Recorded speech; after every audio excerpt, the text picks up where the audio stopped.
rise for a pledge to the flag. I pledge allegiance to the flag of the United States of America and to the republic for which it stands, one nation, under God, indivisible, with liberty and justice for all.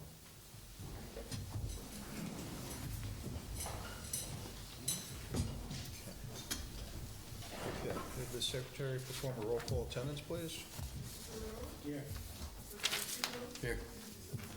Here? Here. Okay, all the board members have received the minutes from the October 16th meeting. If there's no discussion regarding the minutes, entertain a motion to accept. I'll make a motion to accept the minutes. Second. Okay, motion's made and seconded, all in favor? Aye. Any opposed? Seeing none, the motion carries. All right. Our first item on the agenda this evening is an adjourned public hearing for site plan and special use permit for Ober Creek Farm Brewery and Tasting Room site plan. Entertain a motion to open the public hearing. I'll make that motion. Second. Okay, motion made, seconded, all in favor? Aye. Aye.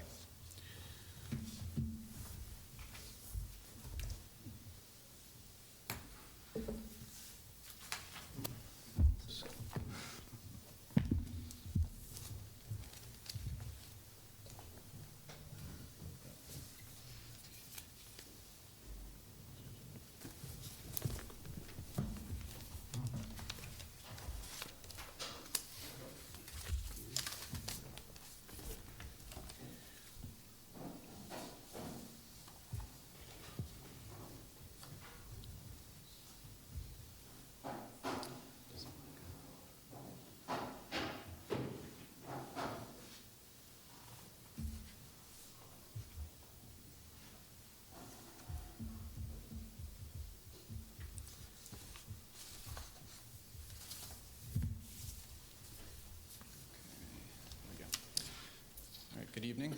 Kyle Ahern with LaBella Associates, also Alex Reese, the applicant, and Phil Shaw. So we were last here 4 weeks ago for the open the public hearing at that time. Gave the board a summary of where we were with the project, heard some public comments, and since that time we have some updates, and we also provided some responses to some of the public comments in our response letter. So I was just going to summarize both of those.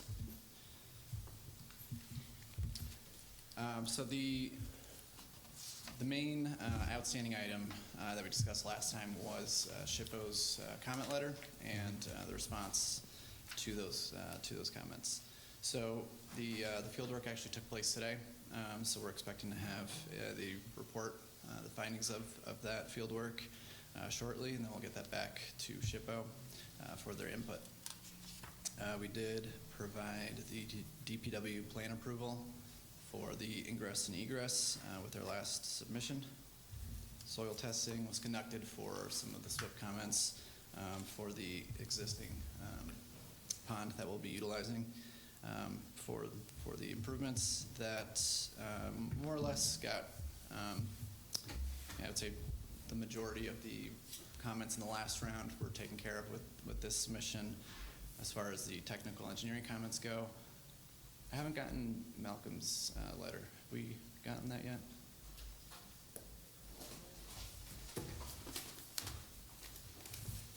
Yeah, I'll get him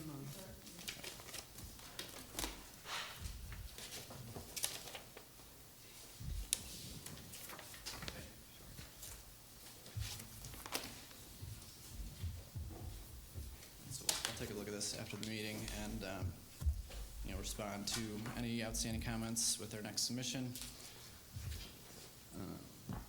There. We did hear back from the DEC as well, so they agreed with the no take of any endangered species. The one plan update associated with that was the tree clearing limits for bats. Beyond that, our responses to the public comments were included in our letter, and I think the comments that we received reflect something we agree with, which is that the brewery has outgrown its current space. So there's a need here for this project to have a facility that will support the type of support that they've received from the public. Does the board want me to go through each of those comments that were received at the last meeting? Yeah, I mean, why don't we discuss those real quick, just to get those off the table? So there are questions about the outdoor events. Yeah. There's currently acoustic music that is held on some business days during business hours. They anticipate that will continue in the outdoor courtyard areas of the brewery. They'll continue to adhere to all town ordinances related to noise. Sorry, I skipped one. There was a question about the existing brewery and what will become of it.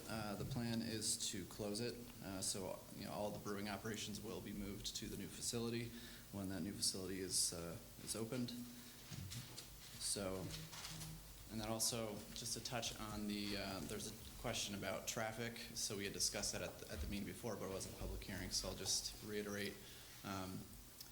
The ITE has estimated traffic volumes for unlimited number of uses essentially. So for this use, it was determined that the peak traffic generation was under 100, which is an insignificant number from the project. And I just want to point out that that number doesn't take into account the fact that that existing brewery will be closed. So, in reality, that proposed number is actually going to be less because we're going to offset some of that existing traffic. And then there were some comments about the applicant has other projects that are underway in the vicinity of the project. And I do want to clarify the applicant for this project is not the same entity as the subdivision. So that would be Ober Creek Development. This is actually Ober Creek LP. But in any event, the subdivision, I'll start there. There's 12 building lots, 10 of them have been sold. So the majority of the lots have been sold. Development continues. This is not a subdivision where a national builder comes in and then just plops down, the same model essentially on every lot and then gets out. Each of these lots is individually designed for the lot. So that process of individual builders on each lot just takes a longer than an alternative development. The other project that's underway is the lot line revisions. So that's in front of the town for final signature. So until that's filed at the county, which the applicant has no control over at the moment, he can't proceed with that work that he's proposed to do there. So there's not, everything is well underway on his end for those other projects. And I think that was the extent of the public comments that we received. And so, open to any questions or additional comments. Okay. So the new area for the stage is actually farther away from the houses that are there, right? Correct, yeah, it's an additional 1,000 feet or so from the current facility. Okay. Okay. So I think that was like the biggest concern that they brought up. Yeah. Okay. And then just with what are the hours of operation currently? Currently, it's 3 hours from 4 to 7 on Thursday, and then 4 to 7 on Friday, and then we're currently operating from 11 a.m. to 7 p.m. on Saturday, and then noon to 7 on Sunday. Okay. And we typically have music on Saturdays and Sundays. Okay, Saturday and Sunday is when you have the music. Okay. Yes.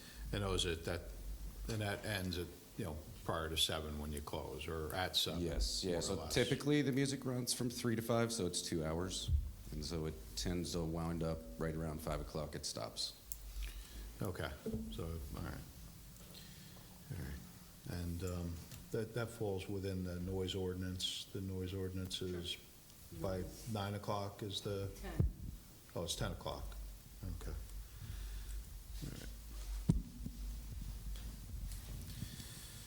All right.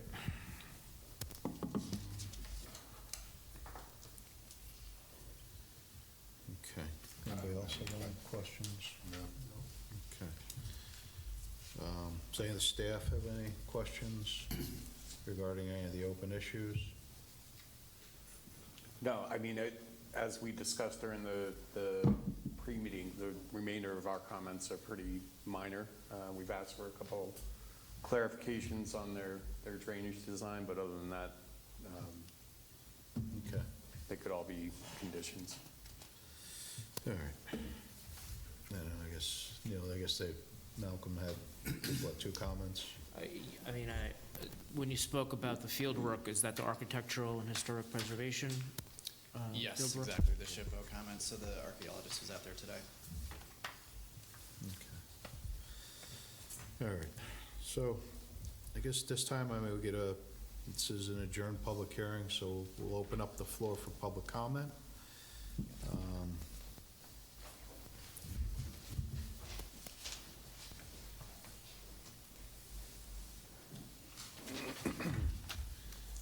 Hi, my name is Jean Van Tassel, and Just I live pull at- the mic, just pull the mic down a little bit. live at 4 Hamilton Road. Okay. I just would like to know the results of the traffic impact study that the town did. With, what was that again? I'd like to know the results of the traffic impact study that the town did. Because you clearly stated at a previous meeting that you would do one. Well, it was reviewed by the town. We didn't do our separate traffic study. So, you've already approved a The gas applicant- station and Yeah.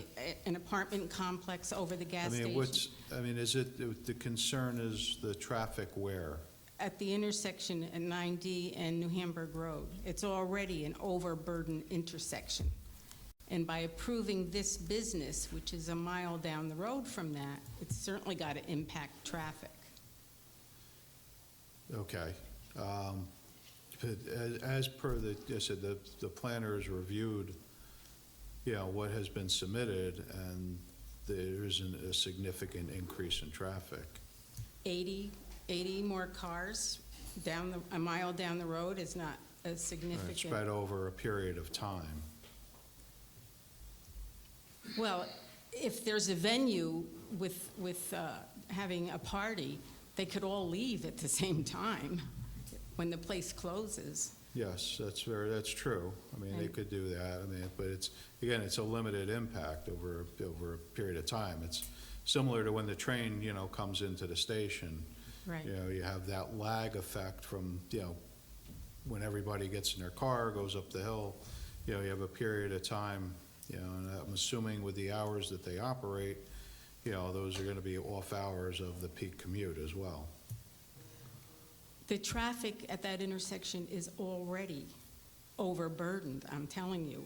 Just adding more businesses to it is just a nightmare for the people who live there. And obviously you don't. Huh? And obviously you don't live there. I don't live too far from there. I'm familiar with the traffic on Route 9D. I do see it. I understand. The traffic, but a lot of it doesn't. When you see the increases in traffic over the years, it's not as much it's coming from, new businesses. It's coming from the development to the north of us or to the south of us, because they're all traveling through Wappingers, to get to their different places. Well, Yeah, that's true, but especially approving new businesses is not going to help Especially the Route it. 9 corridor, because we haven't had any real major development on the Route 9 corridor. And there's a significant amount of traffic there that's come up over But the years. that's like 4 lanes. Huh? 9D is 2 lanes, north and south. But we have no control over 9D, as well as New Hamburg Road as well, because again, they've had to file with the Dutchess County Department of Public Works, who oversees New Hamburg Road, because it's a county road. It's not a town road. So we don't have jurisdiction over the road, and I do believe that they did weigh in on this application. Correct, John, that they've They did. Yeah, so Yeah. I don't, if the county didn't have any issue, you know, if there was an issue, it would have been brought to our attention to have things addressed. So that's it. So Residents we have to just deal with understand it. your concern, again, you know, the answer to the question is yes, the traffic has been looked at. You know, our professional staff has looked at it, and we're being advised that it's a non-issue. Except for the residents. Thank you. Okay, thank you. Is there anyone else that wishes to speak?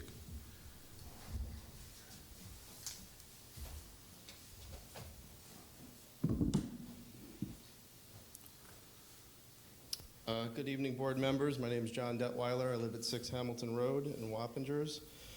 And I'd like to start by telling the board members that when my mother and I left the last meeting for this Ober Creek hearing, one of the partners decided to hide in the shadows of the walkway and confront us on our way out. And he said, and I quote, "If we get this, you get your neighborhood back." So that's an attempt at intimidating us to not interfere with this. It's a threat, and it's an admission of guilt. They know that they're harassing the neighborhood, and they continue to do it. They've doubled down on their harassment. They've turned up the music. They've added movie night, outdoor movie night. To say that there's acoustic music is laughable. They've got this pumping through speakers and towers and PA systems, and it's a live concert venue. Don't be fooled by this acoustic whatever. Ober Creek has held us hostage. They're disrupting our quality of life in our neighborhood. They've turned the noise up. And let's talk about what Ober Creek Brewery is. They expect to serve 100 people a day, right? And their typical serving size is a 32-ounce glass. Many of their beers boast 10% alcohol by volume. This means that one Ober Creek drink is equal to 5.3 regular beers. That means that anybody who has one of those beers has to sit there for 5 hours before they should get in their car. And if they have two, they should stay there for 10 hours before they're legally sober to drive. Then they leave there after however many beers, and they tear through our neighborhoods and on our roads.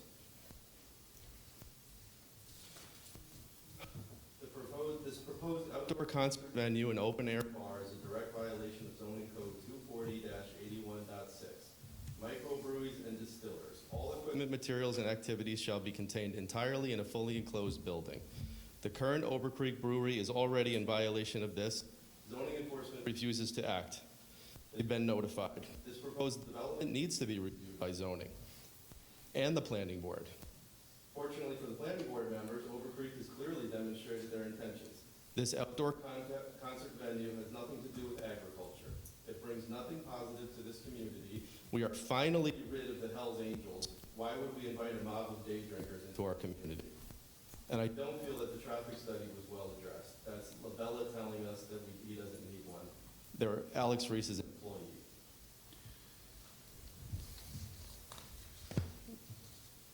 I hope that the board members seek zoning board involvement and you keep this discussion open fully until this is all addressed. Thank you. Okay. Is there anyone else that wishes to speak? Good evening. Jason Head, 10 Hamilton Road. My wife and I moved here 10 years ago. What drew us to the neighborhood was the seclusion and the quietness. We both love the farmland and the forest that surrounds the neighborhood. It kind of reminds each of us of where we grew up. I'm assuming it's always been this way, and it's what's kept the people in our neighborhood. You know, the people who have just been here for years, along with the Reeses. Our 7-year-old son was born here, and he, along with a dozen other children in the neighborhood, enjoy playing on a summer evening. You can walk out your door and you'll hear the sounds of kids playing, birds, and distant lawnmowers. Now these sounds are muted by the brewery. It's music and traffic coming and going. This is a big change. What I ask of the board is to give the same respect to the neighborhood and its people, the children, of what it's always had. The same place. Last, I want to be clear. I'm not asking for Ober Creek to close or to shut down. I'm asking for it to tone down. It's not a matter of electric or acoustic. It's a matter of amplification. You can play an electric guitar or an acoustic guitar. You put a microphone in front of it, it's going to be so loud. It doesn't matter if it's acoustic or not. That's one concern. My other concern is Marleville Road and the brewery's parking lot on that road. We get a lot of traffic through there. They had mentioned that they're moving. They've outgrown their space. Are they moving that? Are they shutting that parking lot down is my main question. Are they going to shut it down? Are they just going to leave it as an entrance and exit for the farm equipment to go up to the field? Or is that going to remain there for patrons to park? A couple things I went through the notes, kind of circling back to what I just said on page 8 about the comment. It was just some clarification again. Are they going to use that parking lot, or is that going to parking lot be closed? The last thing, when I last spoke on the second, I asked about the aquifer in the area because every house in that neighborhood is on a well water. Has a study been done on that? I didn't see a comment in the comment section on the paperwork that was filed. Yeah, I don't think that a study would be required for that. No? Just refer to the engineer. In terms of, what would prompt the need to do a study of the aquifer? If there's going to be no increase in usage on the property. Right. So that's overseen by the county health department, and they do have to seek approval through the county health department. And if the health department determines that some kind of study like that is warranted, then they're the ones that would require it. It's not under the town's purview. Okay, all right, thank you. Are they drilling a new well? They're drilling a new well for the brewery. And then the existing well would be abandoned? Sorry? The existing well would be abandoned? Yes. Well, actually, let me clarify that. The existing well is shared with the irrigation in our greenhouses. Okay. And the brewery. So it won't be abandoned with that. We have a 50-gallon right by existing well, right by New Hamburg Road. We are testing that. There was some issue with salt getting into it from the county road. Yep. But we haven't decided whether we just keep that existing well. Okay. Okay, so you're saying the county would have to look into that to do a Right, study? the health department, it would be it's within their purview to ask Right. for the No, well that study. has nothing to do with you guys. That doesn't There's nothing affect to do your with us, approval or no. anything like that. So I know with the other developments in the area, that would affect if they're all going to be on a well water or not. Right, It is a big concern. Granted, the health department is, aware of issues with wells, and they know which Right. areas. Yeah. Again, and it's, they would, if they see that something being proposed would create an increased, demand for water, Mhm. they would then, Right. prompt the applicant to do the well study. Yeah, this year wasn't a concern, but the year before, everybody was, Right, everybody was a in bit- the, yeah. And there's, That's right. there's also potential to hook up in Maine and New Hampshire Road. Tasting room, which is the Yes. That actually brings my next question was, that I know I saw in the earlier paperwork there was mention of that there would be town water would be involved at the brewery. Is there already town water there, or will they be digging up part of the road going down to? There's Maine and New Hampshire. Yeah. There's a Main and New Hamburg Road that they'll tap in. Okay, I just Yeah. want to make sure that someone's not digging up Yep, somebody's yard. so their property borders that water main. They mentioned just a few minutes ago that there'd be additional, and I couldn't hear what he had said, but someone had asked if the additional footage from where the new stage or music venue will be, how far is that from where it was? I didn't hear what he said. From the current Yes. location to the Yeah. new location? Mhm. Yeah, It was 1,000 feet further from our okay. From our- 1,000. Okay. Yep. All Okay. right. So I guess my last question, like I said, is I want to know, will that parking lot be shut down? Will it be moved? Will be? And yet, It will not be open to the public. There will be farmers parking there. No, I enjoy it. Like I said in my notes, I grew up in the middle of nowhere, and that's what drew me to Okay. the area, reminded me of back home. So, if that parking lot is shut down permanently and Yeah. it's just used for According- farm equipment, that, Yeah, so it's just going to be used for the farm itself. okay. Thank you. Okay, you're welcome. Okay. Is there anyone else that wishes to speak regarding the Cobra Creek Farm Brewery?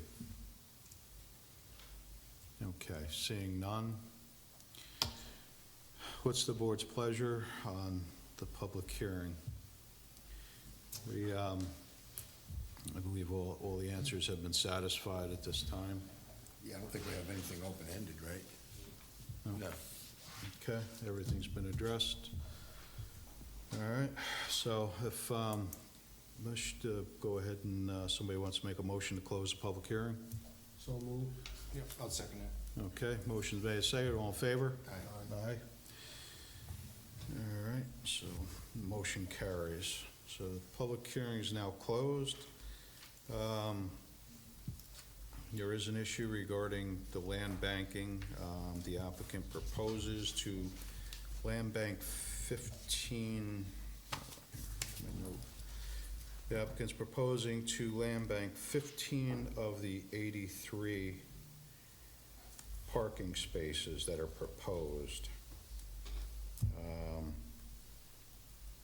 Anybody want to make a motion to grant the waiver for the land banking of the parking spaces? Okay, motion's made. Do I have a second? Second. Okay, second. All in favor? Aye. Aye. Okay, is anybody opposed? Seeing none, motion carries. Okay. All right. Okay, in regard to the application, is everybody satisfied with the application as it stands currently? Yes. Okay. If so, somebody want to make a motion to authorize the planner to draft a resolution for site plan and special use permit? Yeah, I'll make that. Okay, motion's made and seconded by Rob. All in favor? Aye. Aye. Any opposed? Seeing none, motion carries. Okay, so, in terms of that, I don't think there's anything else we had to discuss regarding the application. Nope. Okay, so that's that. So now we're moving on to the site, oh. I was gonna say, thank you. Okay, all right, so we're gonna move on to, So is this gonna be over to the next meeting, or? yes, be moved over to the next meeting. The planner, we authorize the planner to write the draft. I'll be doing it, or he may, because he Yeah. was working, so,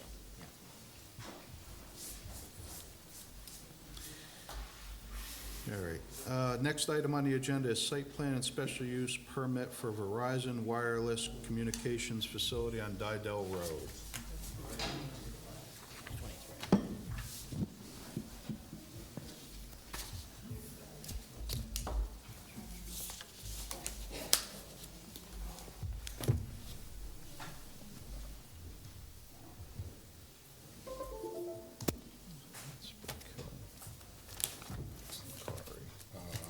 Make a motion to open it.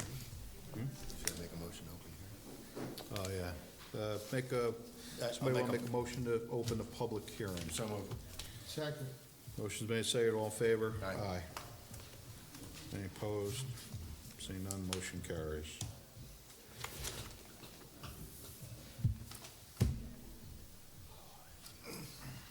Good evening. Scott Olson for Verizon Wireless. Last time we were here, there were some RF issues that still needed to be addressed, and there have been a couple of supplemental reports that we provided from Verizon Wireless. They were provided to the board, they were provided to your consultant, William Johnson. And I understand he's reviewed them, he's spoken with our engineer. I can show you some plots and slides from them if you'd like. Of course, I seem to be challenged with this machine all the time. It could, yeah, I'm not gonna get it. yeah, we could probably go through a little bit of it. They're not, believe It's, me, yeah, did not make them long. yeah. Of course. it summarized it up for the most part, and, let's see. Okay, so, apparently, there we go. Just a few slides, basically, I'll bring you along. So the two candidates, C and E, Mr. Johnson wanted some additional information. And if you recall, candidate E is located to the east of our currently proposed site. Turns out it's about a half a mile away or so. So our engineer looked at that, and this is just a summary of what his conclusions were with respect to that candidate. One being a half a mile away, it puts it a lot further away from our Emer site, which is to the north. That's one of the sites that's capacity over. The capacity is just, we've reached the capacity there. This new site is supposed to offload some of that capacity. Being half a mile away, you have to have overlap. So if this is the Emer site, and this is the new site, you want them to go like this, basically, the signal. So there's overlap so that you can take that capacity from the overburdened site. That's one issue. Well, it's the main issue, actually, being that far away.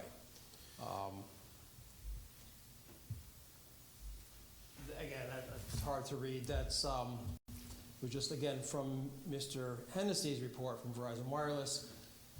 That's the other issue, is that the elevation on candidate E is actually, in general, 30 feet, 20 feet lower than what we have at the proposed location. It depends on where you would locate. So it would need a taller tower on candidate E, even if it was to work from an RF perspective, which it will not.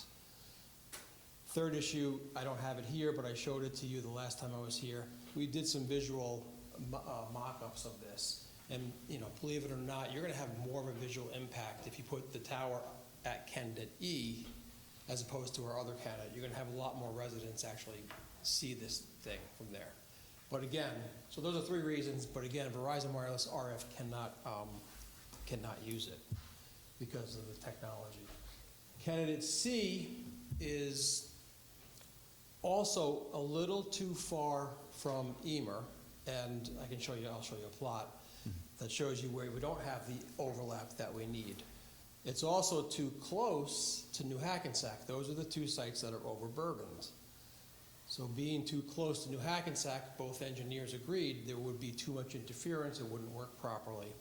And and that's just a distance comparison. Candidate C is only about a third of a mile away from our current site, but that puts it at 1.09 miles from New Hackensack. Our current site is 1.4 miles.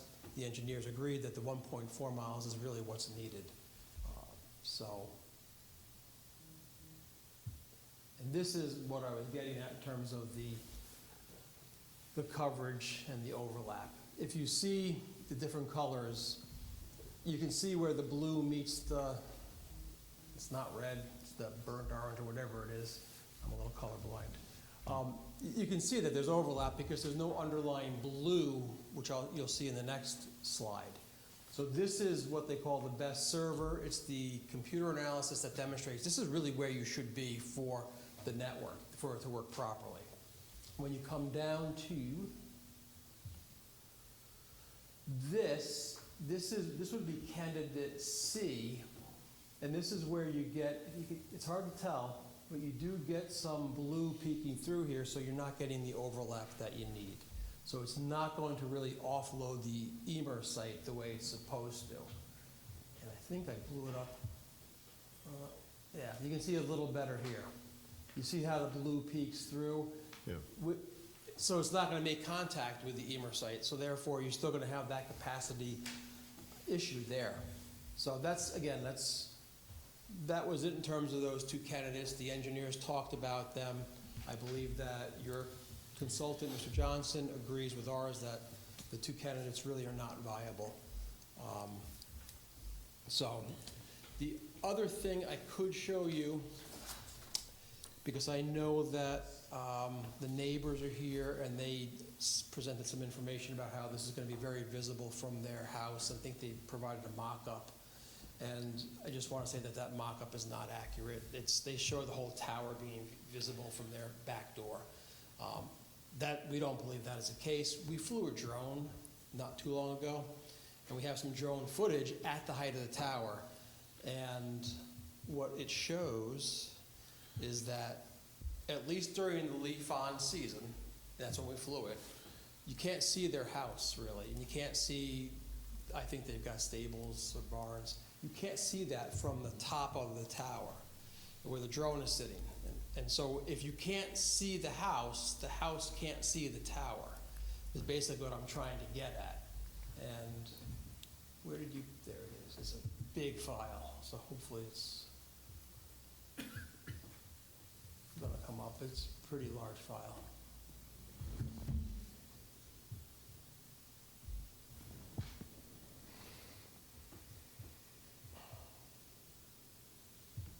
All right. So this is at the height of the tower, and we have the drone flying, and if I'm not mistaken, the neighbor's house is in this area.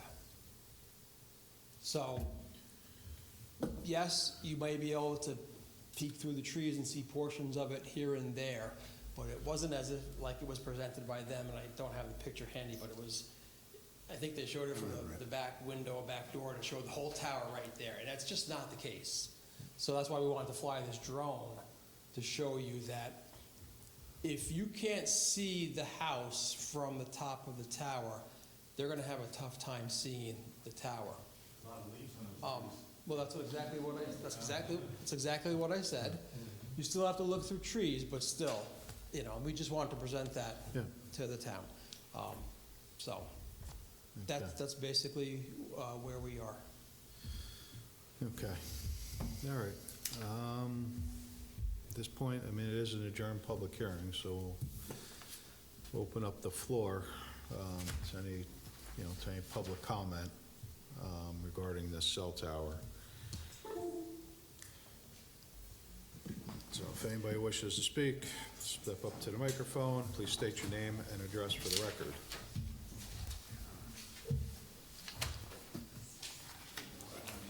Hi, we're Tim and Jessica Tulin. Oh, that's not 87 Didell. House in question that they're showing. We appreciate the drone footage. That was handy or whatever, though the clearing that you're seeing, you could see our driveway from there. So it probably was a little bit more off to the side a little bit. And I think what's probably hurting the most, and what we're most concerned about with seeing it is the fact that the FAA, should they even allow this, is going to require a light on that tower, which of course the drone was not shooting out a light. And so looking through trees, or even when the trees are not having leaves on them, you're going to see that light. And the fact that this can't be a nice, simple gray tower, they're going to require that it be painted red and white. So it makes it all the more visible, especially when there's not leaves on the trees.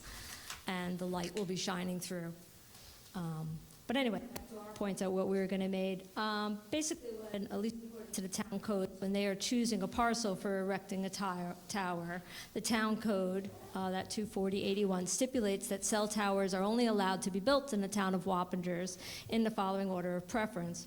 1, on a piece of property that is already being used for similar activities. 2, with parcels or with right-of-ways or already approved for service facilities, etc. Or 3, locations for commercial or non-residential uses. That Site E fills all of those categories. Only if no other parcel is available or is viable should another one be considered. Now, Verizon is submitting saying that using Site E would require a height increase of only between 15 to 30 feet, and that depends on where on that property they are putting it, which is the reason they are saying they are finding it inadequate. Increasing the height would still be less than the Chelsea Ridge Tower of 150 feet, and also lower than the Central Hudson Towers that are on that property and right next to it. So I'm not really sure why that is a problem.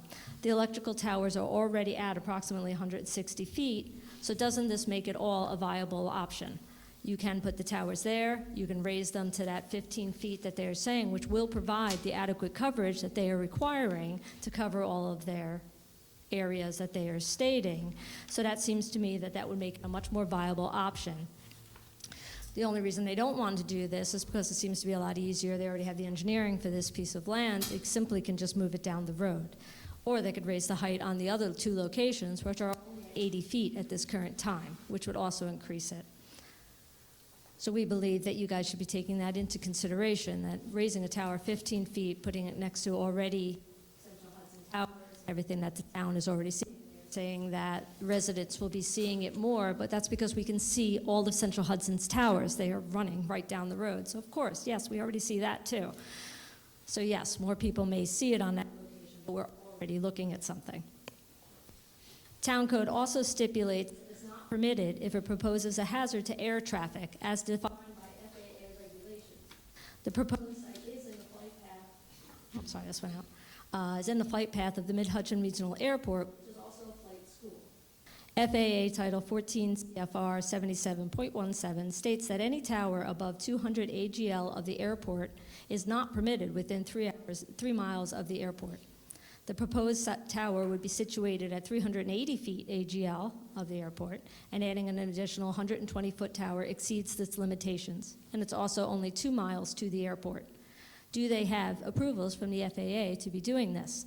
There's a flight school there. There's airplanes regularly flying over our house. The traffic has increased majorly in the past year since they've opened that flight school. So again, the proposed site down the road at Site E already has Central Hudson's towers, which I'm sure they are already. Also, does town code allow it? If you're going against FAA, Well, it's not in, 24, I was looking at 24, it's not in the flight path. It's not in the, I think, it's not in It the. doesn't have to be in the flight path, it has to be within, 3 miles. No, it's within the navigation area, corridor. That's not in the application. the third page there shows that, tells you what it says. So there's 24. Is this the same one that you guys emailed? I know, it's over here. Yes, generally speaking, we're just summarizing, but yes. No, I read it. Good, yay. I thought, it looked familiar. That's the jurisdiction, I mean, it's the jurisdiction of the FAA. Yeah, it's up to the FAA. So do they have to get approvals from the FAA before this can proceed? Because according to these rules, it is saying that you have to have, the town's They're in not supposed to go contact- against yeah, that. They're in contact with the FAA to see whether or not a light is required or not. And even the tower, it being a hazard at that height? The tower, yeah, No, I that's know. that's the FAA's call, but I don't see there being an issue with the tower at that height. Even with the elevations you're giving us, that the FAA says they can't exceed, this is below that number. The FAA also has a map of what is allowed, and the most that's allowed is a 100-foot tower, anyhow. No matter where it is, that they give you a grid map of what is allowed there.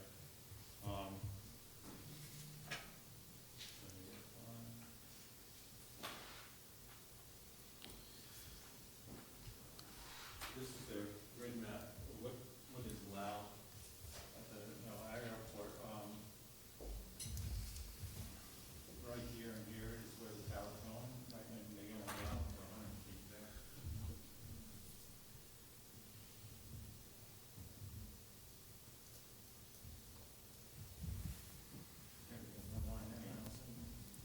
I mean, I don't know, I mean, you guys reach out, I assume you reach out to the FAA? Yeah, I'd be happy to Yeah. address it. I mean, we've reached out to the FAA, and we've got a preliminary response back.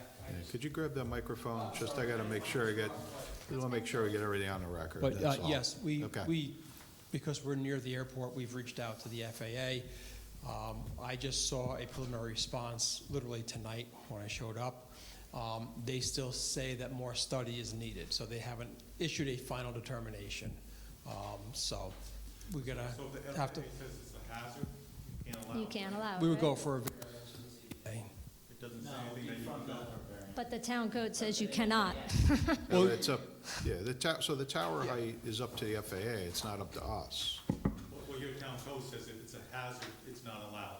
Right, and he's saying he would Right. just get a But variance, if it's, but you say we should not be able to do The that. hazard's being dictated, whether or not the FAA is causing it, is saying that it's a hazard. So if the FAA says it's a hazard, then yes, then it probably wouldn't be allowed, you know, based upon the FAA's determination. That's not the board's determination. Correct. Okay, so Right. FAA So- says it's a hazard, it won't be allowed. Correct. So it And they won't be a can't get a hazard. variance. It won't be a hazard. Right now, they look at it without the light and they say, okay, if it's, doesn't pass whatever their glide slope tests are, it could be a hazard, but by putting a light on it doesn't become a hazard It's anymore. still a hazard. No, it's That's why they Now- put the light on. No, but once you have the light on there, it takes the hazard away. I'm not gonna argue with you. I've been doing it long Yeah. enough. I'm sure. Yeah, but it was all on a FAA rule that, you know, that doesn't say anything about if it has a light on it. Well, we'll see the FAA's determination. Yeah. Take it from there when we get it. Yeah. Okay.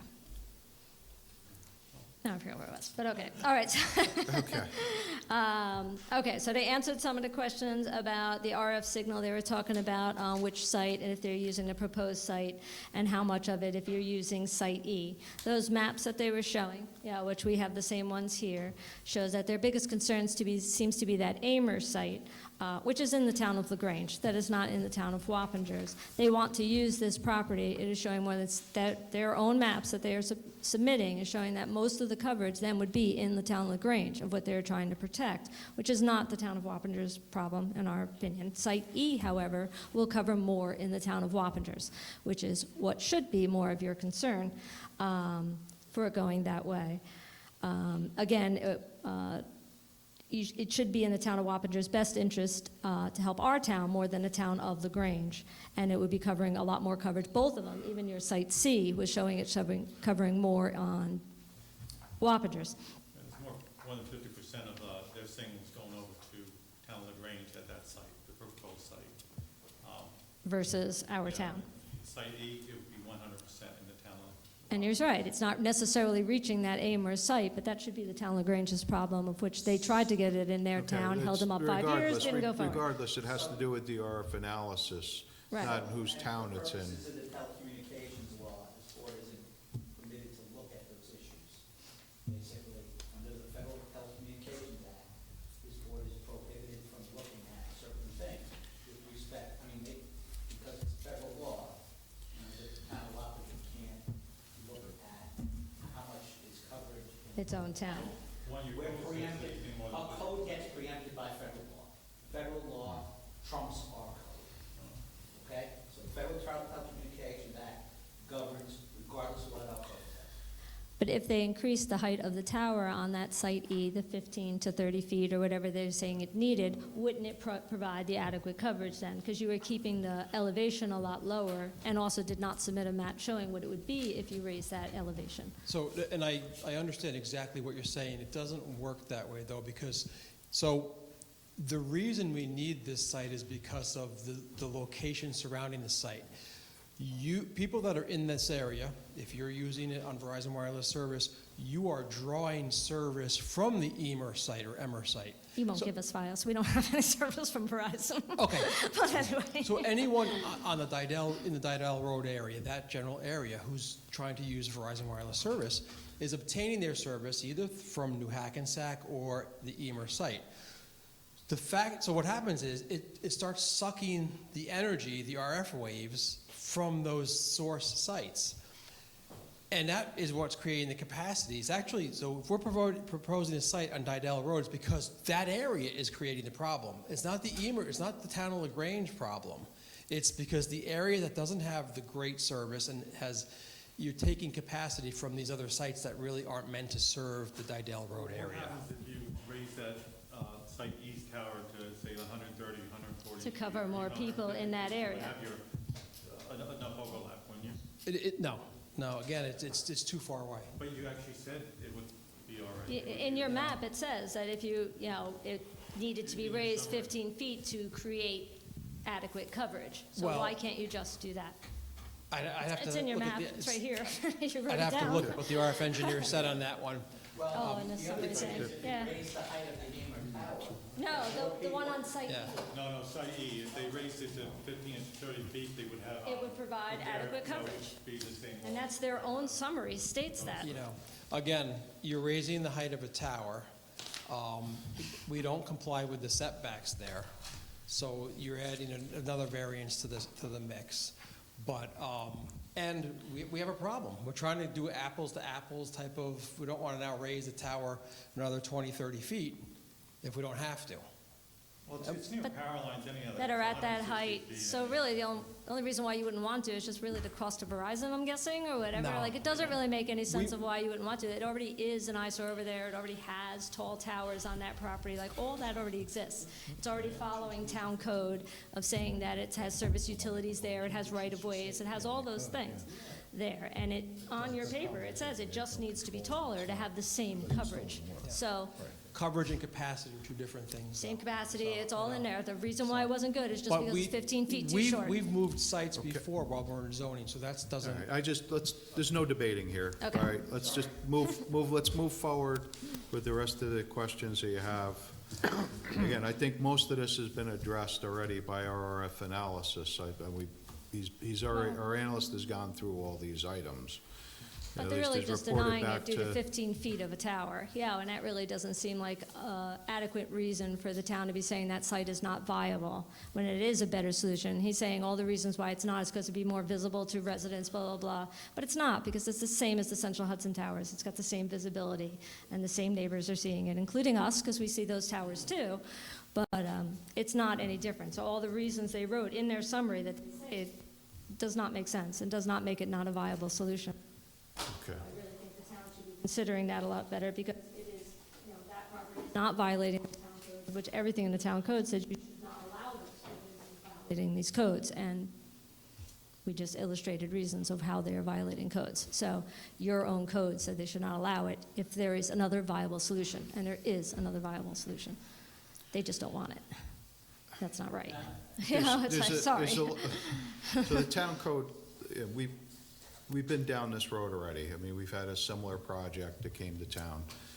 Neighbors came out against it. You know, we had pushed it down the road for certain issues, and the applicant at that time decided to take it to court. Through that court process, we learned a lot of what we're allowed and not allowed to look at in terms of cell towers. I just want to put that out there just to be honest, because, you know, the applicants or the people that opposed that other cell tower came out and they brought a lot of questions and a lot of things to the table, and the members of the board felt that, you know, they should have been addressed and they wanted more information. Again, you know, we're being bound by a shot clock, which is basically, you know, the Federal Communications Act says that we need to move this process and we can't stall it forever. It needs to move forward. And we have to look at it objectively according to, you know, whatever we have in front of us. Basically, we have to turn around and hire, you know, a professional in this field. And we rely on his interpretations of all the information that's given to him. And again, a lot of this stuff that's been submitted to us, you know, I mean, we look at it, I mean, it's, you know, to us, we don't know. I mean, there's some of the stuff we do know. Yeah. I mean, we can figure out. I mean, visual aspect, you know, what it's gonna look like, things, you know, that we can understand. But when it gets into the whole, you know, end of this, you know, radio frequency technologies, I mean, that's well beyond our, you know, the board's scope. And we rely on our, you know, our RF analysts to, you know, turn around and give us the right answers and tell us, you know, is you know, all this stuff they're giving us, does it make sense or doesn't it make sense? You know, and even to him, you know, they've submitted a lot of information. He's looked at it and says, listen, I need to speak to somebody. And he's been in contact with Verizon, you know, and they've gone back and forth to you know, to provide him more information so that he can make an educated decision. And that's what he's done, you know, and he's sent that back to us. You know, I understand, you know, the issues in the, you know, in the town code. You know, there is a bunch of stuff in the town. Yeah, we wish to, you know, the town, you know, would love to put it in places where nobody would object to it. And unfortunately, sometimes those places have all ran out. You know, the town's had lots of properties where they put cell towers up, you know. They put them up, you know, on utility properties that the town owns. You know, where there's a water well. I mean, right here at the town hall, we have a big tower that was put up, You know, I don't remember how many years ago. That thing's been there forever. You know, but they've put these things on public properties. Even the other project, you know, that we had the issue with that went to court, there was a water tower right nearby. You could see it from that site. You could see the water tower on the Castle Point VA property. You know, and you would have thought, hey, it would have made more sense to put it up there. You know, but you know, that didn't happen. You know, they looked at it and they decided not to. They said it wasn't a viable option for, you know, for different reasons. We also used a different, you know, RF analyst at the time. You know, and again, you know, we were basically, you know, we were overruled, let's put it that way. We have very limited scope of what we can do, and I just need to really make that clear. It's not that we want to just turn around and approve these things. Has nothing to do with that. I mean, we understand where you come from. You know, we understand, you know, the possibility of this to, you know, to be in your backyard. We do understand that. Well, the But our depreciating hands are- property value is a big deal. You know, it really But is. our, you know, but again, our hands kind of, and again, in that other case, again, you know, in the, down in Chelsea, that tower there, I mean, that was another one. We looked at those. I mean, they provided us information, you know, regarding it, you know, and again, and we're not the only community that's No, I trying to fight understand. these things. You know, and it becomes tougher and tougher. Yeah, and again, you know, with all the information, you know, they find these sites and they decide to do it. You know, they've already kind of vetted everything out ahead of it, for the most part. I mean, and we've picked alternate sites. We've had our RF analyst look at it, and he's kind of agreeing that this is probably, you know, what they need to have. It would be adequate coverage if they just raised the tower. So, like, why is that not something to look further into? Like, 15 to 30 feet does not seem like very much to ask for to make it viable. Like, I could see if they're going, oh, it needs to be 100 feet taller. There's no way we can do Right. this. All right, that doesn't work. Yeah. But Well, 15 feet's nothing. It really isn't. Could I get clarification about if the FAA does Allow it? say it was a hazard or an obstacle, obstruction, I'm sorry, the town won't allow it, you said? If the FAA says it's I mean, it's up to the FAA at that point of whether or not they're going to allow it. But I mean, again, the FAA, it's. I mean, if the FAA is going to permit it, then by definition, it's not a hazard. So if the FAA permits it, then it can be. So it would be Well, wouldn't it be a considered. hazard under that FAA rule? Not if the FAA says it's not a hazard. It doesn't say that in the rule. Again, the rule- I mean, there's Yeah. multiple exceptions in the Code of Federal Regulations. I mean, you can't rely on just one rule in federal regulations because there's exceptions, there's caveats, there's potential for waivers. It may only apply in certain instances. This may only apply, as I said, in navigation corridors. You know, it can be, like I said, there's, you know, they come in a part. And each regulation in the part there's a definitional section in the beginning and there's application sections and, you know, so just taking one section out of context doesn't give you the answer to what it exactly is. And the agency that's interpreting that rule is the FAA. If the FAA comes down and says it's not a hazard to navigation, then we're bound by the determination. We can't supersede the determination of the FAA. The FAA says it's not a hazard, it's not a hazard. What happens if the FAA says they want it to paint like a candy cane and put a light on top? They're just gonna say, light on Yeah. top. Yeah. Well, they I'm said not- red and white stripes. It's gonna be pretty obvious. Which seems worse than all of these other towers that you're talking about. Of Just what, for the record, Scott, what is the alternative E location on Central Hudson property? No. Okay. but they have a right of way. It's owned by, Waterfield, something like that. No, it's owned by a private property owner. But it has, Central Hudson has the right of way already on it. But Yeah. those towers are not 150 feet like you said. I think Are they they're in- 70. No. So is location E within the Central Hudson right of way? No, location E is a larger property. There's a right-of-way within that. In fact, we really can't go in the right-of-ways That was basically where I was because, Because we, it's clear, I mean, in the past, It's the- you talk about the regulations from the FAA, New York State Public Service Commission has all kinds of regulations Right. on that right away. Right. Which has clear zones, you have to maintain, you can't have tree coverage, you can't have things that can fall onto the power line. Yep. Right. So there's all equivalent regulations on that right away as to why can't and can't go in. and we can't get That was- access because the access is very limited with the power line. No, I just more our point was that since there already was utilities on that piece of property aesthetically and everything is already there. Yeah. But that was, my question was the actual physical location within the right of way? Because our code says you can title right of way for utility, and if the location's outside the utility, then it's not governed by that section. It was outside because we can't be within the utility right of way. Okay. Well, I mean, I guess that's generally our points, but it doesn't seem to really matter, but okay. All right, anybody else who wishes to speak?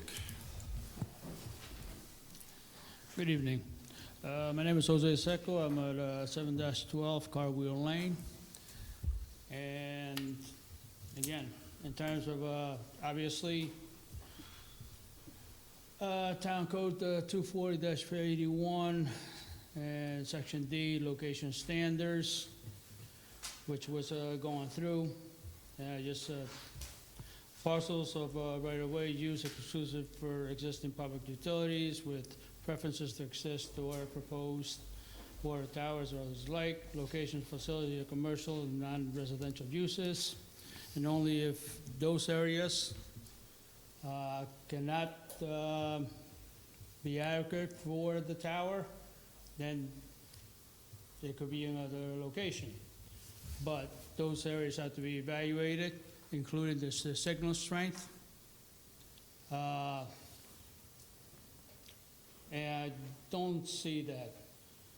Okay, another one, for personal wireless service facility towers, as required, applicant to submit all information as required.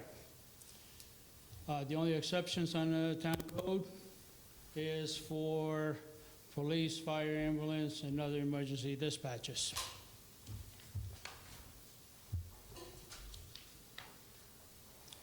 The required documentation that should have been placed forward there already. Environmental impact statement, FAA notice of construction or alteration, aeronautical studies, and all data, assumptions, and calculations related to service coverage and power density levels regardless of weather categories exemption from routine environmental evaluation under the FCC rules as claimed. So all this should already been in this process. You're not going back and forth, because our previous meetings, we already stated that, hey, the tower's gonna be high, they're gonna need a high-density light. Because the high-density light is for day and night. It's not just a night.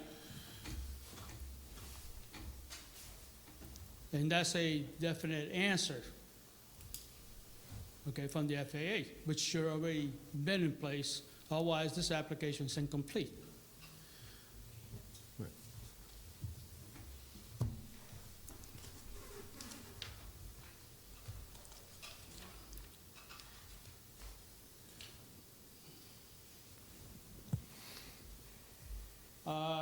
In town code, the following equations are ranked in order of preferences.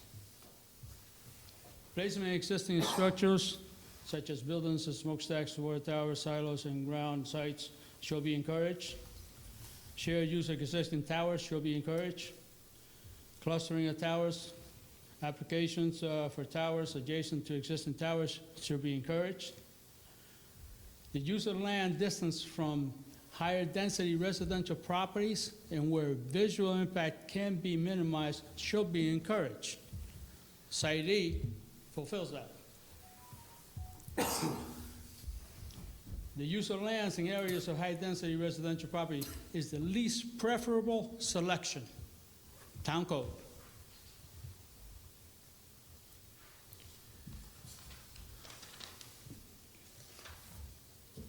So, the other thing that the town code doesn't really adjust, or address, I should say, is the technology improvement, and to say, oh no, 1,000 hertz is not good at 700. That doesn't make any sense to me. They have towers that are low, New Hackensack. Can you raise those towers up, meet regulations, and improve your coverage? That hasn't been answered either. So this application is realistically incomplete Excuse me. as it stands. Right, well, it's been, I mean, again, we had an analyst look at it from our, you know, our standpoint versus what they're looking at. There is a need for coverage in that area. With that or that, And I that he agree ag- with you. And that he agreed with Verizon, that there is a need for coverage. I agree with this Right. coverage. Right. How to get that coverage? Is it necessary to place this tower here? Or But I can don't we thi- But I place, don't believe raising the height addresses an issue for distance. okay, Raising the height, they could put more antennas on it, I agree with you, As a- and that can pick up for the overage, but As it a- won't pick up for the okay, distance. okay, as a simplified scenario right here. Mm-hmm. Okay, this working as like two walkie-talkies, Mm-hmm. okay? If you have two walkie-talkies and you don't have anything, you have an open field, Right. okay? You can have communication Mhm. for a longer distance. If you have a hill, then you don't. So height does affect that. Yes, it does, depending upon frequency ranges. And There's a lot more to what you're saying. true, Yes. simplicity, Yes, that, yeah. simplicity statement there is. But being said, okay, But there's a lot more than just talking about simplicity, about talking about two different radios. Again, all the frequency ranges come into it because, you know, you have low band, you have very low band radios that will contour the grade, and you can get over the hill. You know, once you get to high band frequencies, it's all line of sight. let's face it. Yes. In a few years, these cell phones that we have probably be obsolete because they already have satellite phones right now. Yeah, that's So- kind of. That's not, but we can't look at technology. That's not Right. for But- us to make that decision. But Verizon does have the technology to increase the megahertz to 1,000 and to improve that technology.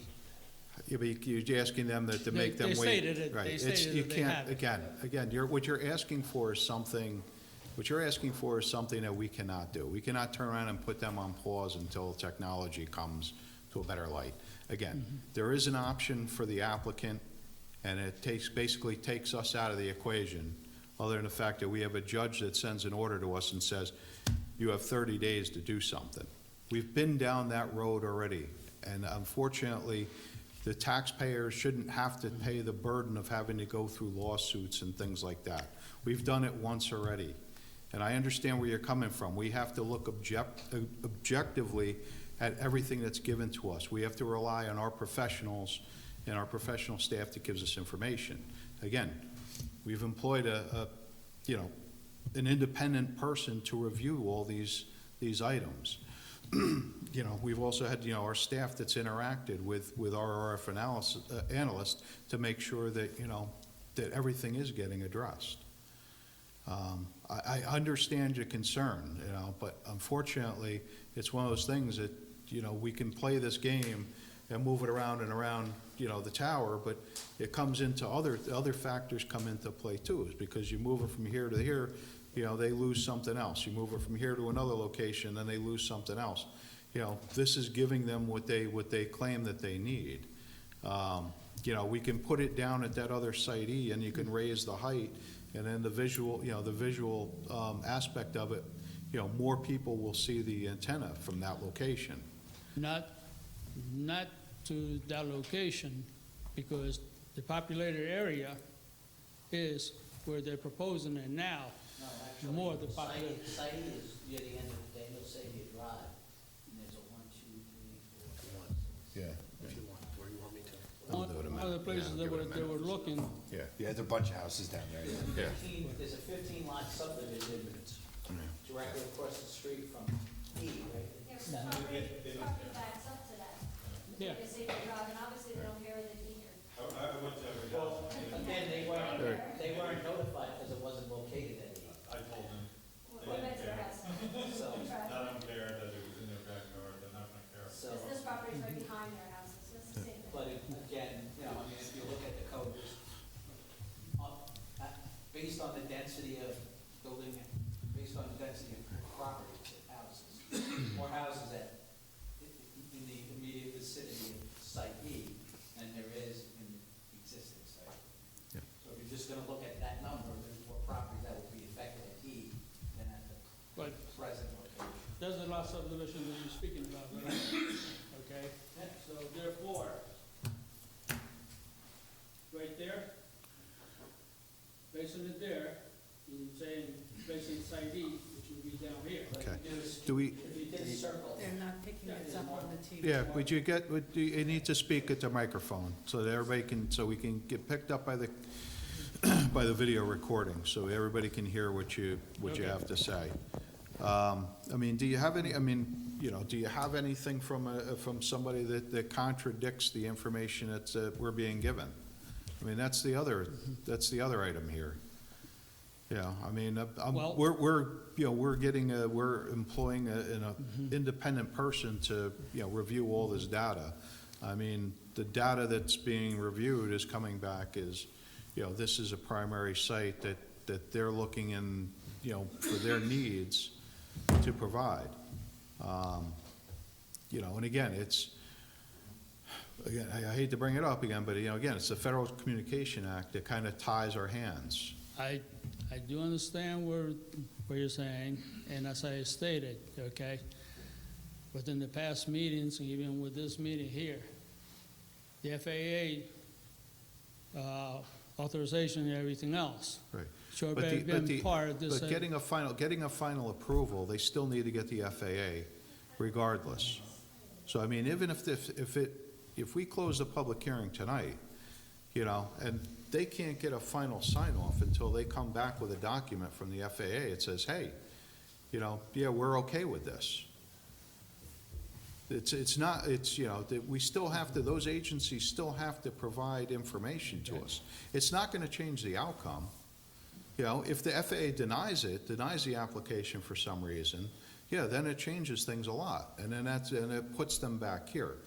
But that's not, but based upon what we have in front of us, it doesn't seem that the FAA is gonna, deny the application. We're talking about, it's a tree height. It's just above the trees. Well, I mean, huh? 60 feet above it. And Again, my it's- right. house on the property, okay, would be, which is the opposite of what their house is. Right. And that tower, the drone that they had on there, showed a picture only when tree height with the leaves on it. I'm over, just straightforward. It's like a right angle. No, I understand. So I will have basically a light shining through the bedroom. I'd like to,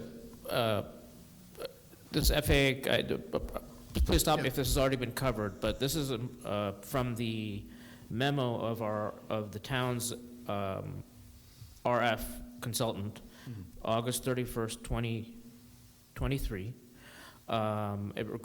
It's regarding to FAA marking and lighting. If there's another passage on FAA somewhere else, please let me know, but it says the applicant is proposing a tower that does not exceed 200 feet. And if it did exceed 200 feet, that would automatically trigger FAA marking and lighting requirements, if not already required for a shorter tower in this location. Generally, all towers in excess of 200 feet above ground elevation require FAA marking and lighting. Under certain circumstances, such as proximity to airports or other critical facilities, towers below 200 feet also require marking and lighting. The proposed site is approximately 2 miles from the Hudson Valley Regional Airport, and the consultant is saying the permit applications, we recommend that the applicant confirm to the planning board that FAA marking and lighting is not necessary at the proposed site, and the basis for that determination. And my presumption is you're in conversations with the FAA currently about this specific issue. Okay. Correct. Again,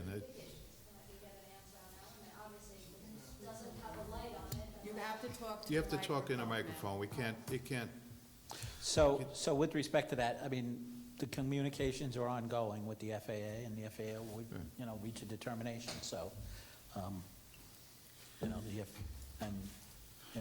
it's, the tower height is below 200 feet, and it is in proximity to the airport, so the FAA said that a light, did they definitively say a light is required, or it requires further investigation?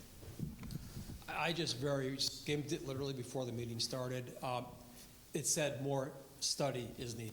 So Okay. they didn't issue any decision about whether a light is needed or not. Right. I'm not saying it's not going to be needed or that they have to continue to look at it. So Right. we'll provide additional information. Which that basically affects quality of your life. so the light's the bigger issue. Okay. Okay. Thank you. All right, you're welcome.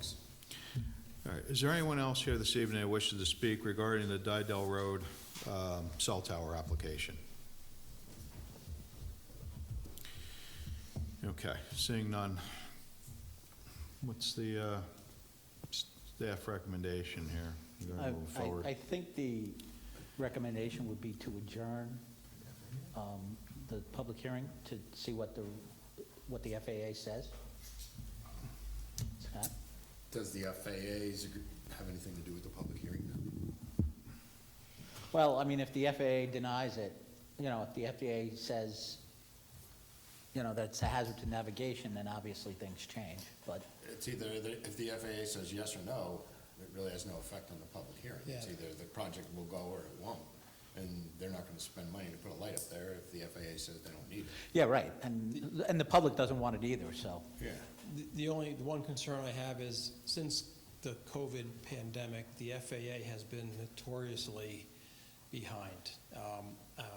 They spent 8 or 9 months on a project in Montgomery, and it was like we were hounding them constantly. We had our government affairs people saying, this has been going on for too long. They kept saying, we're sorry. So it could be a little while, so, I don't know if the board would entertain a conditional.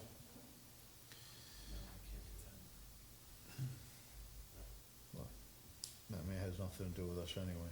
Yeah, it doesn't have any, It doesn't make a difference. the conditional approval doesn't, it doesn't matter for us anymore. Because if the FAA, It's all out of our if the hands. FAA approves it, then it's still, you know what I mean? It's gotta go forward anyway. Yeah. If the FAA denies the application, and they say that, no, it can't be there for whatever reasons, then it has to come back to the board again. Yeah, but again, if they deny it for that one at that location, and if they move that, that tower technically to the south at a higher elevation, to get what they need, then again, the application would be denied again. So that's a moot issue. I mean, anything that you have is not gonna move forward. So. Yeah, we have to work with the FAA to see Right, they're the how ones they that are resolve gonna. it. They're the experts in Right. airspace. Well, they have their rules that apply to the, to the airports, I understand that, Right. And that's their purview. We've dealt with that before with solar applications as well. Anybody within 500 feet, they put something like that up, the FAA had to approve it to make sure that there's no glare issues. It's the things that we learn from, having an airport in our town. So I don't know. I mean, I'll leave it up to the rest of the board, what you guys feel. Moving forward. Do we adjourn it for another date, or the you guys wanna, close the public hearing? I think we'd close it, because I don't think we got any more new information. No? There's no more new information coming, so No. that's the purpose of a public hearing. Yep. You agree? Okay. Yeah. Have another one, right? Yep. All right. Okay. So, at this point, entertain a motion to close the public hearing. So move. Second, okay, all in favor? Aye. Aye. All right. Close the public hearing at this point. In terms of outstanding issues, I mean, is there anything that the board really needs to address at this time going forward, that needs to get addressed? I think Bill Johnson has gone through, he's given us, a few reports regarding the tower.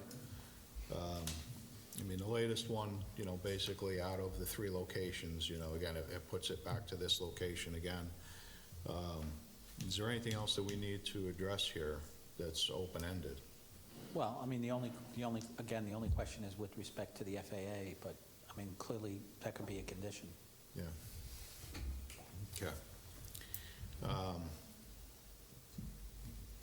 Okay, what's everybody's feeling on authorizing the planner to draft a resolution? Yeah, with the condition of the FAA approval. Okay. All right. So with respect to the FAA approval, there's 2 parts to it.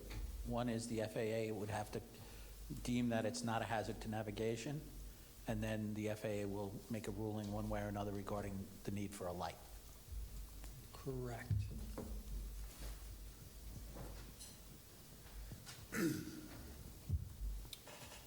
So I'll make the motion to have them draft a resolution pending the FAA. Under those 2 conditions for the Correct, FAA. 2 conditions for the FAA. And that's site plan and special permit. Yes. Okay, so motion's made, seconded, all in favor? Aye. Aye. Any opposed? Seeing none, motion carries. I think maybe if we put this over to the December meeting? Yeah, we can move this to, I'll just agree to extend the shot clock, Okay. because I think it was, I What think we was would the do it a date? rolling extension kind of. yeah, okay. Yeah, But you're okay with December, 2nd? was it 4th? December 4th? Yes, yeah. Okay. That's fine. Thank you. All right, thank you. One quick question. Is that a, Come up to the mic, I gotta stand microphone so everybody can hear you, and it can be recorded. the FAA does say, says it needs lights, will the public hearing be open again, or no? It's up to the FAA whether the light's gonna be required or not. So it'll be up to them. It So won't be another. It won't be open, we're not reopening a public hearing again. Oh, no, Yeah, because we wouldn't have anything So to you're say just gonna about allow it to yeah. have a light, even though it's not Yeah, we can't do allowed anything by the about town it. unless Yeah. it's a variance? authority on those Right. We have no authority for that. There's a lot of things I'd like to say that I can't say, okay? I'm gonna leave it at that. Again, I've said a lot tonight that I probably shouldn't have, but again, we've dealt with this before in another part of town, in the Chelsea area. We had a similar situation, and unfortunately, as much as we'd like to go ahead and say, yeah, we have control over all these things, we found out that we don't have as much, control as we thought we had. We could deny the application, and again, like I said, they have the option to go to federal court, and the application, again, gets presented to, to that court, they look at it, and all they do is they dictate an order to us that says, hey, you have to approve this. So our hands are tied. We went through this already once. I don't have enough information that leads that this is not, that this is a bad location. If I had other things, again, by, the RF analyst, if he turned around and, and could say, hey, this doesn't work, there's all kinds of problems with this site, yeah, then we would have that problem. We would probably turn around and have to do something about moving it. But the alternate locations, again, we had them reinvestigate 2 alternate locations. And the evidence that they provide, to our person is the same information that they're gonna provide to the court. And you know, when we turn around and it comes back to us, it's like, why, you know, why did you deny it? Yeah, it's kind of, you know, again, it's not as easy as everybody thinks. And again, we don't want to approve these things. I'll tell you that right now. I mean, I can't, listen, I'm not speaking for the rest of the board members, but I talked to them at other points, you know, outside the meeting, and we're not happy about it as much as you are. Trust me, we do take all your concerns seriously. I mean, you think that we're, you know, that we don't, we do. More for the town LaGrange than You you're know, doing for the town. there's of one Wappingers. person on the board that lives right next to the tower that we tried to deny. He lives right there. He, you know, and again, he understands it, you know, again, it's, you know, it's more than just, you know, one person that gets looked at. I mean, you know, again, a judge from, you know, the federal court's looking at everything, you know, at a much broader area. You know, they're looking at the needs of many, not the needs of, you know, a couple. You know, and I hate to put it that way, but unfortunately, that's the way they look at things. I really do. Unfortunately, our law for cell towers needs to be updated. I'll agree with you 100%. It does need to be done. The town board, again, we don't make the laws. We just enforce what we can enforce. You know, and when there's conflicts, we can't enforce them. Listen, after the first of the year, I said, you know, myself personally, I'll even go to the town board and ask them to look at these issues. You know, again, I've asked them, you know, on outside of it. You know, the town board, you know, again, if I talk to them, I mean, maybe they will. Again, it costs money because they have to, you know, again, the consultants are being paid to do this work, you know, and produce a new document. And again, it's gonna be tied more with the, you know, with all the laws that are out there, and we can go from there. But it's difficult. I understand what you're going through. It's not, you know, but you have to look at it from our perspective. It's not like we want to do this, but again, we have to look at it objectively. We have to look at what information is being proposed to us to make these decisions. Okay? So, Yeah, I understand. I'm not going to drag you on, but just one silly question. If we have to allow it, can you enforce them or ask them if, like, they can make it more aesthetically pleasing? Like, you know how some look like fake trees? Like, anything that's not going to, like, really hinder what our property looks like if we can't stop them? Can we at least make it better? I know what you're talking about. Yeah. The problem with those is making them look like fake trees, because I've Still seen looks them. fake. I know, but they anything's stand better out. than red and white and a bright light. So, I mean, can we, like, do something? They stick out worse than an actual tower. Yeah. Not a red and white one, Yeah. though. You know, it's like, that's, The other application I talked about earlier, they submitted a bunch of different things to us, and believe it or not, the galvanized steel tower, you know, actually is. well, that would be doesn't- fine. I doesn't just don't think stand that's out. what we're going to end up with. I think Yeah. we're going to end up with a candy cane with a bright light on it, and that's. I don't think so. I don't think, it's not gonna be, it's not gonna be a If candy there's like cane. something we could do, like at least make it better, would, you know, I get everybody's hands are Yeah. tied. No. But- It'll be the standard, you know, gray, you know, the gray galvanized steel tower. That's what they proposed. It's not gonna stand. So even if the It blends- FAA says It blends different. into the sky more than you think.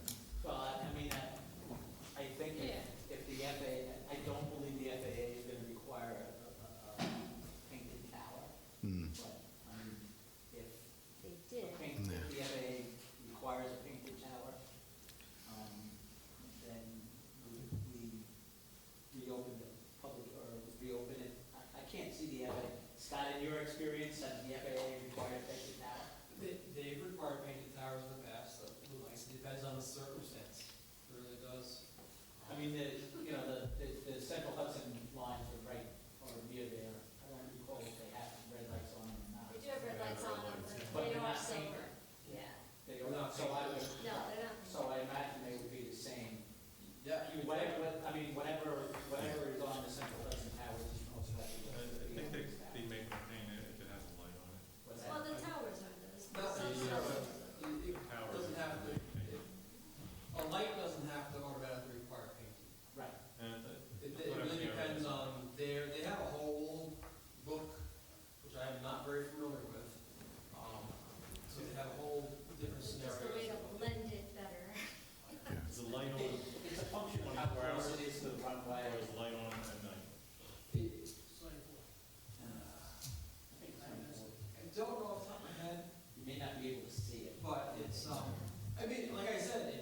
ground spill to the greatest extent possible. It's a beam that goes out straight more or less, and it has this I forget how many the angle where you. Anywhere in our house. No, the horizon, it shoots towards the horizon.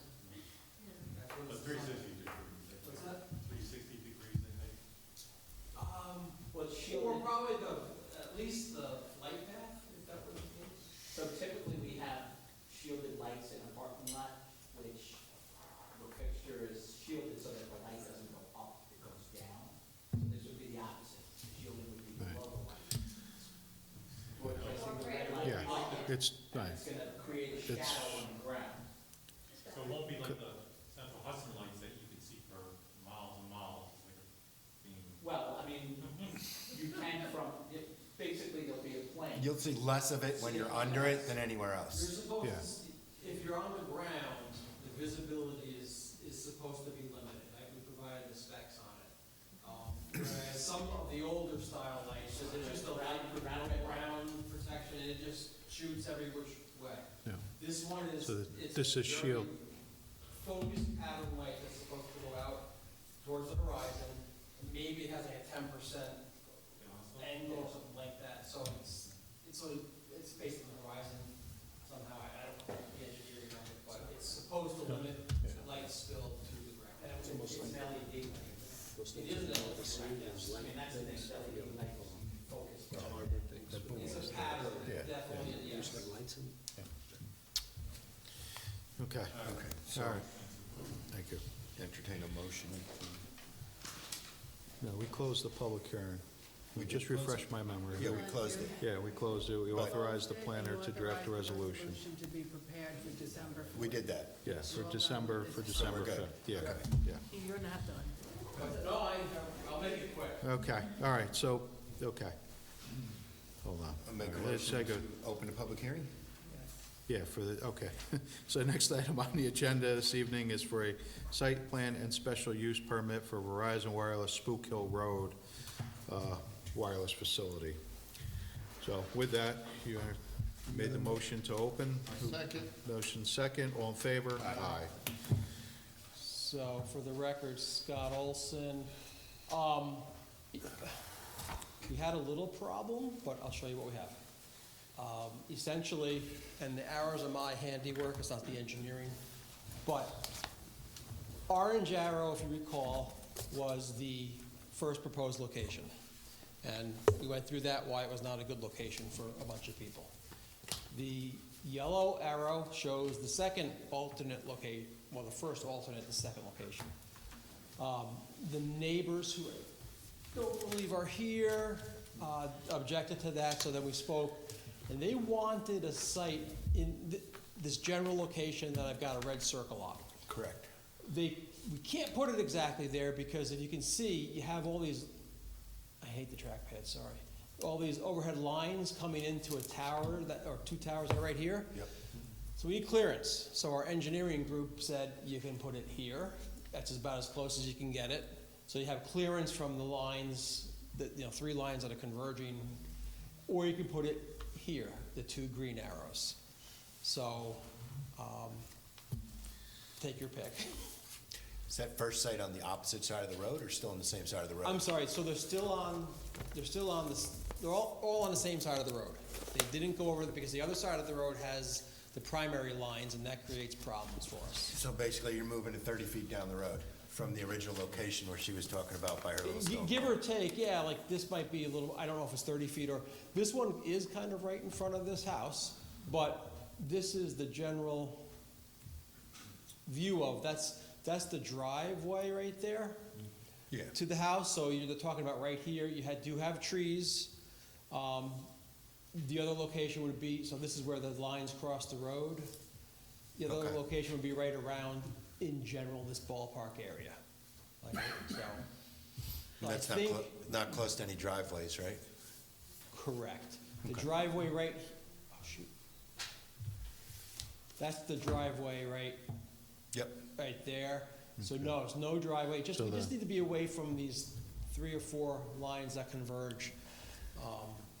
So that's what the engineers looked at it and said, we can have, those are the closest we can get to that general location. So obviously the location Okay. to the left, it's a little closer to the curved area of the road, which is a potential issue. But we can do any of those 4 locations, although I think the original location's out, and I think the one to the north is out, which leaves us the 2 green locations. Okay. So the one to the, Far right. so the one to the left, I mean, that seems to be the best spot. I mean, with all the, everything else, because the other one puts it back in front of somebody else's house.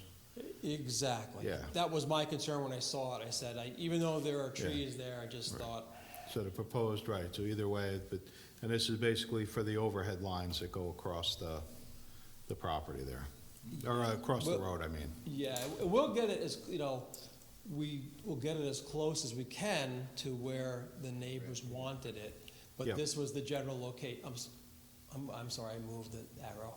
How far is that actually from the other location that's in red? The green one to the left? Don't know, but I'm sorry. About. That green arrow, I inadvertently just moved, and I can't. Do Control Z. Hang on, I can do it now. I'm not used to the laptops there. There you go. So that's where that, no, Okay. I messed something Come up. on. It was this area. Close the file. There, no. Close the file and reopen it again. Close the file and reopen it again without saving. Hang on, I think I made a mistake here. That red area, I apologize, should be around there. Yeah, by the lines where they I think I cross. moved, I think Yeah. when I was just here, I moved the I think you picture and moved all moved the arrows at everything. once, yeah. So maybe it was right at first, so I think I moved the picture. that's what I did, the arrow stayed, I didn't fix them. If you close it out and reopen it. Oh. Yeah, if you just close the file, don't save it, I'm and then sorry. reopen it. Don't save it. Don't save, and then reopen it, you'll have it back to Okay, where it was, yeah. thank you, I'm sorry. I was trying, I heard what you're saying, but I was trying to figure out what I did. Okay. Hey, look at that. You're up, so I did have, okay, so it was right the first time. So So that's not far. So the green arrow to the left or towards the curve more, I think is closer to the original location that the neighbors wanted. I think that's what we would say to do, but again, I'll leave it up to you. Obviously, it's your jurisdiction. Trying to look it up, yeah, on a phone right now. Come on. And I couldn't get more definitive because we still have to get the survey out there. So if you pick one of those locations, we'll have survey go out there and do the specific details of it. But that's the general location based on the information they looked at. There's the lines going across.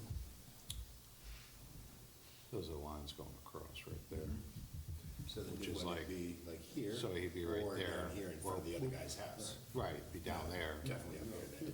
Yeah. Because those There's woods hide lines everything. there, and it's, That's the right of way for the lines. yeah, Yeah. yeah, which goes there and there. So, yeah, it would have to be there, Yeah, the one up here definitely would be the right way. right, up there, okay. The one to the left. So the one which the cursor is on right Correct. now? That's coming Okay. this road, so he's saying right there. Perfect. The other spot would have to be in front of this guy's house. Granted, it's only a telephone pole, but at least it's Yeah. not in front of anybody's house and they really can see it Yeah, from there. that would be. That was my thought too. To me, Even though there are a good amount of trees in front, I still thought, They're gonna be swinging out this way with a little chance of Yeah. an accident. It's only a Yeah, telephone usually pole. they- Absolutely. Yeah, usually they don't navigate the turn and on the other side of it. Exactly. Yeah. So, I was looking at, I looked at the agreement that you sent, and I think the town board will, well, either the 13th of the month, I'll try to bring it up if, they're in the November? process of adopting a budget, so it may get pushed to a later meeting, but. Okay. But so far, it looks okay. With respect to, one of the things I was looking at was the safety requirements for utility poles and right-of-ways. We don't have anything currently in our code, so I looked at the New York State DOT requirements. And one of the things that the DOT suggests is to push it as far away to the edge of the right-of-way, as far away from the road as possible. And, there's trees and things there, so to the closest you can get it to the tree line, that way it's not any more of a hazard to, vehicles as Totally understand, and we can definitely do that. And I don't know if the trees are in the right-of-way. Right. Okay, so this is not the location, but Right. just as an example. But if there are some branches in the right-of-way, we can deal with this in the agreement, we would just like the ability to Yep, trim them, to get them as absolutely. close to that edge of Right. the right-of-way as possible. Yeah, we're happy to do that. Okay. Yeah. All right. And then, in the your RF engineer said, Heavy, how far from those power lines? What was the distance? Well, the power lines, in terms of like, Yeah, so that we know that we're exactly siting the pole. I don't have the exact distance, Okay. because they didn't survey it yet. They couldn't Alright. get out there and do it in time. Okay. But I'll go back to this. Yeah, so So basically, so the location, so really, we're moving a little bit further down the road, but which is Yeah. not exactly, we don't have an exact, right. Well, and we can try to keep it as close to kind of where those, 4 lines or so converge, but then we're going down towards the curve. But we'll Okay. keep it as close to the original location that was requested as possible. When I get survey out there, I'll just explain to them, okay. But they gotta make sure that it clears, you can see the line coming across from utility pole 129296 across the street. So that's why they have to just be a little bit further from that line. They absolutely can't interfere with the line. That's that line which is right there. Yep. That's why Yeah, we'll that's- keep it as close to this area as we can without Okay. interfering with the existing lines. Okay. I mean, everybody's good with that, right? Absolutely. Okay. So I guess at this point, we have to wait for some finalized documents, I guess, on this, at Yeah. this point, so we can do We can close out the public hearing, right? If nobody's here to speak. yeah. Well, should we close the public hearing? That's the question. This is keeps going back. I mean, and what forth. I think you can do is authorize the planner to draft a resolution, have them submit the plan. For the next, Do it for the December 2nd, For the right? December Yeah. meeting. So if, in between now and then, obviously, you can get the finalized documents to us so we can get a final review. Yep. Get everything in place, and then You can keep the I public guess we'll hearing open open the and you can public vote it hearing, on keep that. it till, adjourn it would be December 4th. And then we can turn around and authorize the planner for draft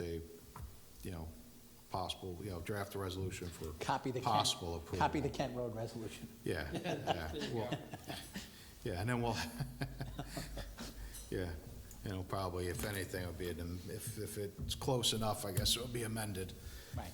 that night. All right. So with that, somebody want to make a motion to adjourn the public hearing to December the 4th? So moved. Second. All right, all in favor? Aye. Okay. None opposed, so motion carries. Make a, Yeah, go ahead, you want to have them draft a resolution. the planner draft a resolution for the December 4th meeting? Okay, so you've made the motion, somebody want to second it? Second? All right, all in favor?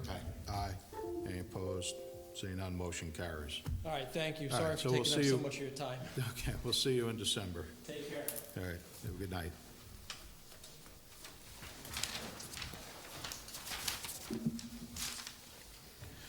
Okay. The next item on the agenda this evening is Lucari subdivision. Make a motion to open the public hearing? Oh, yeah, that's right, that's a public hearing, so I did forget that. All right, so motion's been made, seconded by, Second. okay, all in favor? Aye. Okay, still working on getting that. B, can you give me a hand with this? Just trying to see if I can find this thumb drive. Okay. Is it this one? Go to the left. Yeah, there you go. Perfect. Thank you. Okay, I'm Kyle Lawrence with K&J Partners, here for the Licari subdivision. My engineer had a conflict tonight, so I'll do the best I can to answer any questions. Okay, all right. Obviously, the planner and the engineer both had only a couple of comments. The planner at least had a couple of comments. One of which was just, I know you've been in contact with Dutchess County DPW, and there was a site distance concern. Have they addressed that, do you know? Yes, so DPW signed off on both the sewer tie-in and also the site distances. We have confirmation. So the driveway? Correct. They've approved the driveways? Yes. Okay. As far as Board of Health is concerned, Dan Keeler does not have any issues with the engineering, but he will not formally comment until we get the final town approval. Okay. Does that make All right, sense? no, sewer. I get it, I know where it's going with it. That's for the sewer, Yeah. and Right. Yeah. they're waiting on Yeah. Tri-Muni, so. Yeah.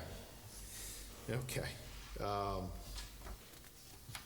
Right, because I forgot that Tri-Municipal has to approve the tie-in. Okay. John, your comments? Yeah, our comments are relatively minor. I mean, obviously, you mentioned they need health department approval. We asked them to just clarify a couple numbers that didn't jive between their EAF and plan, to make sure all existing utilities are shown where they're crossing, and just to give us a little bit more information on the drainage improvements that they're proposing. So as far as the drainage is concerned, we are confirming we're gonna install the berm. I believe it's for the neighbors to the east you were concerned with Right. runoff. So that's confirmed, but we will install that. Okay. And we do have a rain garden on the drawings that we will install as well. Okay. So if that appears on the next drawing, then we'll basically have nothing left. Okay. All right. I just have one has, Dutchess County DPW looked at the plans for the sewer crossing? Yes. Yes. We And have they- sign off from them. Okay. Yes. Dealing with Bill Triple over there. Okay. Okay. All right, any board members have any questions? No? No. Okay. All right, well, being it's a public hearing, is there anybody here from the public that wishes to speak regarding this application?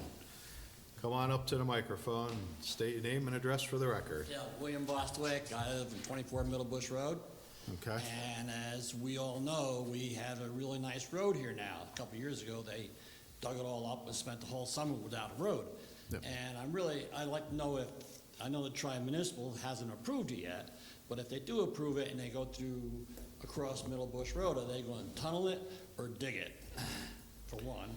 And if they do dig it, can we have something, I know it's a county road and we don't have any access to it and we can't do anything, but maybe from a CO issue, we can put a little more pressure on the contractor to do a little better job on packing it down so we don't have a bump and the county plow doesn't come along at 90 miles an hour and peel the road up left and right. So now we have a bumpy bump that we don't have now. We have a nice road. That's, as far as the Ninos, getting rid of that, changing the appearance, that's great. I have no problem with that. And he addressed the berm, the neighbor next door is always a swamp, so hopefully he's going to correct that problem. Okay. I just like to really put a pressure on to make our road like it should be. They're going under that, ain't they? They're requiring. Yeah, I believe so, right, John? They're gonna bore under the They're road. requiring them to bore under the road. Good, Yeah. good. And are they making that hole big enough so we can add other people that want to add to the sewer line if they have a problem with their sewer, instead of drilling multiple holes across the road? Well, the main will be sized for additional capacity. Yeah. That's all. Yeah, because right, that's being taken over by the town at the end of the day, is that Yes. correct? So they're going to bore it, they're not going to dig it. Right. No. Cool. I guess the one question is there any provisions to add water? Should be. They're going to bore it. Bore 2 holes. Because you've got well, right? You don't have- Thanks. Nice evening. Okay, have a good evening. Trust me, if there's town water, I would grab it, but there is No, I know, I'm just saying for the future, but. That would be nice. I would love to have it. Yeah. Okay, that's, yeah, unfortunately, that's something that we can't. No, I know, I'm just, because I'm doing the town board side, so. Yeah, but no, it would, you know, again, expanding water and sewer coverage is definitely good. Okay, so with that, I guess there's no one else here tonight that wishes to speak on regarding No, we can. this application? Motion to close. Okay, if you wish. Make a motion to close that public hearing. Second. Okay, motion's made and seconded, all in favor? Aye. Okay. Okay, so as we discussed earlier in the workshop, I believe everything that's left to be addressed in the two comment letters, well, actually, I think the planner's letter, I think, is good now. So, Yep. yeah, as long as they provide us documentation for it, so. But, I'm assuming everything else can be conditioned within the resolution? Yeah. Again, it has to do with outside agencies other than this board. So if everybody's comfortable, I'll entertain a motion to authorize the planner to draft a resolution for the next meeting. Okay. I'll second.